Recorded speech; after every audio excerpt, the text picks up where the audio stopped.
Yes আমি জিতছি। যা ভাই, প্রতিদিনে আমরা দুইজন প্রান্তর কাছে আইরা যাইগা। প্রান্ত তো প্রতিদিনে জিততে যায়, তোমার আর আমারে ঠকাইয়া। প্রতিদিনই ওই জিতে, আমরা তো প্রতিদিনই আরি। এখন তো আমাকে টাকা শেষ, এখন আমরা টাকা পামু কই? এখন টাকা পাম কই? বাইর কাছে যাই চামু। ভাই কি আমাকে আর টাকা দিব? ভাই থেকে কি কম টাকা আমরা নিছি? ভাই টাকা দিব না, ভাই টাকা দিব না কে? ভাই টাকা কি আমরা আনমু? আমরা যে জাগা জমি পাই সেই জাগা জমি বেচা টাকা আনমু, ভাই টাকা নিমু কেন আমরা? আরে বেটা কি কস, তোকে জায়গা সম্পত্তির ভাগ দিব না মানি? শোন, তোর ভাই খাতা কর্মে ওই তোর বাপের নাম যেটা লেহে, তোরাও কাগজ কর্মে তোকে বাপের নাম ওইটাই লেহস।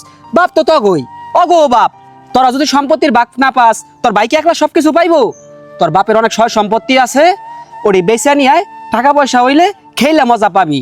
আর শোন, যত খেলবি তত খেলতে মনে চাইবো, আর যদি পকেটে টাকা না থাকে তাইলে কি দিয়ে খেলবি?